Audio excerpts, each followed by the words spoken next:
سلامونه او نیکې هیلې درنو دوستانو، یو ځل بیا ستاسو په خدمت کې حاضر یو او نن را سره ډیر یو دروند شخصیت دی، طاهر خان صاحب چې د پاکستان او افغانستان په اړیکو باندې ډیره زیاته پوهه لري او په رسنیو کې هم ډیر زیات مصروف وي.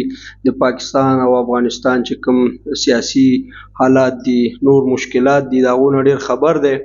نو غوښتلم چې نن له دوی سره په یو دوه موضوعاتو وغږیږو. یو خو په پاکستان کې د افغانانو چې کوم ژوند دی، دې ته مشکلات ورځ په ورځ زیاتیږي. لکه تاسو ولیدل چې یو میاشت مخکې د کورنیو چارو وزیر وویل چې افغانان باید NOC واخلي او د NOC نه پرته نشي کولی چې په اسلام آباد کې ژوند وکړي. اوس تازه ورسره په همدغه ډسمبر میاشت کې یو بل مشکل پیدا شوی، هغه دا دی چې مخکې به کومې ویزې دلته ایکسټنډ کېدې یا تمدید کېدلې، هغه ویزټ ویزې به چې وي د 6 میاشتو لپاره ایکسټنډ کېدې او میډیکل چې وي هغه د 3 میاشتو لپاره ایکسټنډ کېدې.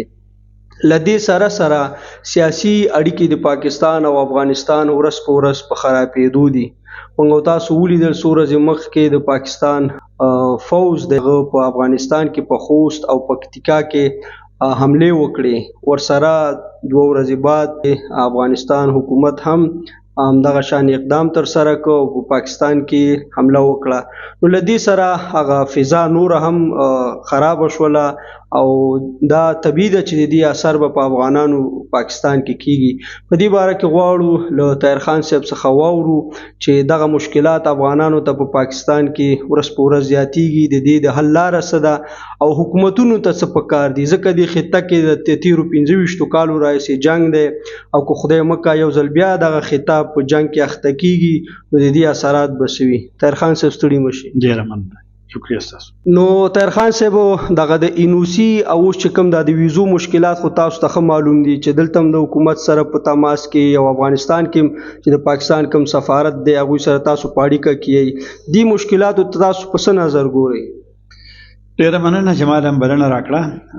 زما نظر دا دی چې د مهاجرینو مسله چې دا یو انساني مسله ده، دا بشري مسله ده، دا د سیاستونو نه، دا د امنیتي مسلو نه باید چې جلاوي.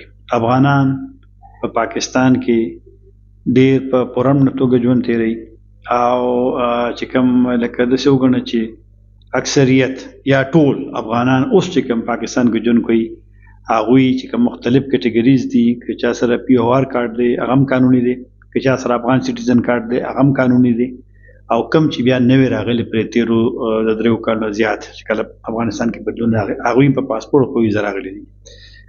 د یو څو ورځې وړاندې د پاکستان د فوج ترجمان چې کله د پاکستان چې بې اسناده یا ناقانوني عادي هغه وایي چې 8 لکه شاوخوا کې واپس تللي دي سپټمبر د 13 کال نه. اول ویل شي چې دغه ناقانونه چې پاکستان یادي د دې شمیر 9 لکه ده، نو د 9 لکه نه زیات دا معنی ده چې ممکن نور پکې هم تللي وي. نو که دغه بیان ته وګورو نو پاکستان کې دا وخت ناقانونه افغان نشته. نو چې څوک ژوند کوي هغه حق لري چې هغه په پاکستان کې پاتې شي. د هغې باندې نور قوانین لکه سپیشل اجازتنامه اسلام آباد کې NOC دا ډېرې زیاتې دي، دا بالکل نه دي پکار او دا یو امتیاز ته په خارجیانو کې برابر، ځکه چې اعلان د افغانانو لپاره شو.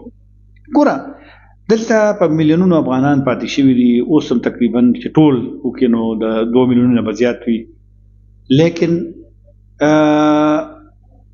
داسې به ډیر کم خلک ثابت کړي چې افغانانو یا په ترهګرۍ کې یا په د نورو جرمونو کې د هغوی لاس وي. ما عباس خان کمیشنر ما ته وویل چې دوی یو سروې کړی و مخکې او فقط په هغې کې چې کوم د جرمونو هغه فیصدي وه نو 98 پکې پاکستانیانو، 2% پکې افغانو. نو ګوره افغانان خو د دې معاشرې یو برخه ده که نه، مطلب چې کوم دلته ژوند پیدا شو ځوانان شو او ترهګرۍ کې که 1 2 3 10 15 20 کسان وي د هغې معنی دا نه چې ټول افغانان په ترهګرۍ کې لاس لري. او ګوره دا تعلق د دې وسلوالو ډلو د ډېر پخوا نه دی، کله هلته به ځي کله به دې خوا راځي، د هغې په بنیاد. او بیا د ویزو تاسو مشکل بیان کړو دا هم ډېر زیاتې دی. ویزو مطلب دا دی چې په ویزو کې اسانتیاوې پکار دي. افغانان که پاکستان ته راتلل غواړي تعلیم دپاره، رشته داریان دي، ودونه شوي دي، تجارت دپاره، هغې ته باید چې اسانتیاوې وي. طاهرخان صاحب دغه څو ورځې مخکې چې د پاکستان نظامی قواو په افغانستان کې عملیات وکړل او ورپسې د افغانستان چارواکو وویل چې موږ د دې انتقام اخلو او هغوی وویل چې دلته ملکیان وژل شوي دي. په هر صورت ورپسې په بله ورځ باندې د افغانستان حکومت اقدام وکړ او دې خوا په پاکستان کې ځینې حملې وکړې. نو دا سیاسي اړیکو باندې څه رقم اثر کوي؟ دا اړیکې به خرابېدو ته روانېږي که نه مخ په ښه کېدو به راځي؟ پاکستان چې کوم برید کړی په 24 د دسمبر دا بالکل غلط اقدام و. پاکستان او هیڅ یو هیواد په یو بل هیواد باندې د حملې حق نه لري. پاکستان چې کوم دلیل وړاندې کړی دی هغه دلیل انتهایی کمزوری دی. پاکستان دا وایي چې افغانستان سره چې کوم سرحد دی دا نړیوال دی، دا خلکو منلی دی، افغانستان نه مني. چې ته منې نو چې ته بیا په خپل الوتکې یا ډرون یا څه چې ته استعمالوې هوایي ځواک او په یو بل هیواد کې حمله کوې نو دا ته هغه نړیوالو قوانینو خلاف ورزي کړې ده، دا ستا د خپل موقف هم خلاف دی. نو دا او بل دا مسله نه حل کوي، دا مسله نه حل کوي، دا مسله ورسره نور خرابوي، پیچلې کوي، مشکل جوړوي. او د ټي ډي پي مسله داسې ده چې دې دپاره د افغانستان د حکومت یو همکارۍ ته اړتیا شته، ځکه هغې یو قربتوب مخکې کړی دی د مذاکراتو د ټي ډي پي او د پاکستان د ریاست یا د حکومت.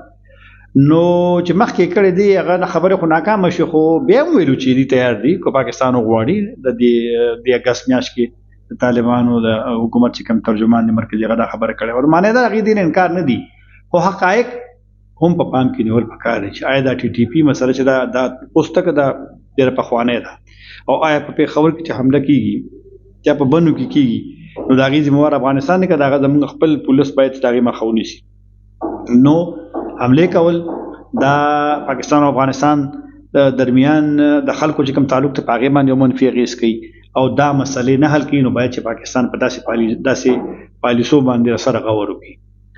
طاهرخان صاحب اخیری پوښتنه دا کومه چې پاکستان دغه مشکل چې دی په انټرنیشنل پلیټ فارم باندې په دې شکل وړاندې کوي چې د افغانستان حکومت له امریکا سره چې په قطر کې کوم تړون کړی او دوه اګریمنټ هغې کې افغانستان چې کوم مسؤلین دي هغوی دا ژمنه کړې وه چې د افغانستان خاوره به د ګاونډیانو په خلاف نه استعمالیږي. دا چې اوس امریکا نړیوال هم دا اعتراف کوي چې په افغانستان کې د پاکستان مخالفین په ځینو ځایونو کې شتون لري. نو د پاکستان دې موقف ته په څه نظر ګوري؟ دوی وایي چې یاره د افغانستان خاوره زموږ په خلاف استعمالیږي، دا د دوه اګریمنټ چې کوم دی د هغې سرغړونه ده. ګوره دا د پاکستان تاسو چې د پاکستان دا یو موقف دی او ډېر پخوانی دی چې پاکستانی طالبان یا نورې ډلې د افغانستان د خاورې څخه فعالیت کوي. افغانستان اوسنی حکومت نه مني. تیر حکومتونو به البته دا خبره کوله چې هغه داسې ځایونو کې ممکن ده چې وي چې د هغې پکې کنټرول نه وي، خو د افغان طالبانو کنټرول په ټول ملک باندې لري. څومره که سرحدونه دي که پاکستان سره دي که نورو هېوادونو سره هغې باندې د هغې کنټرول دی.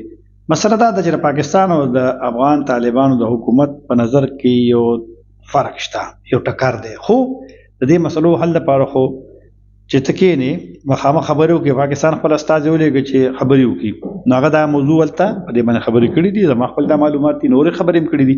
خو هغه خبرو کوم مثبت نتیجو امکان و، د پایلو امکان و، نه خو دغه برید چې پاکستان وکړ هغې سره خوا ختمې شوې. مسله دا ده چې ځینې حقیقتونه دي هغې نه انکار نشي کېدی. دا ما تاسو ته مخکې ووایي چې د خلکو تګ راتګ په خوا مو تګ راتګ به وي، وسلوالو ته خپلې لارې په خوا معلومې وي، که د شورویانو خلاف جهاد و جنګ و هغه وخت کې خلکو ته لارې معلومې چې په کومه لار به ځو په کومه به راځو.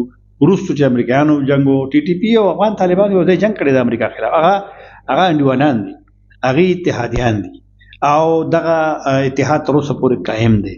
نو لہذا حساس معاملې دي او په ځای دی چې افغان طالبان وایي چې نه دا هغې تردید کوي او پاکستان بار بار دا خبره کوي چې نه مغیل ته دې خاورې استعمالي، چې دواړه کینی ما وایي چې مخکې هغې یو خپل رول لوبولی دی. هغې کله کله افغان مشران وایي چې د هغې هم دومره رول چې څومره هغې کړی نور هغې وس نه رسي.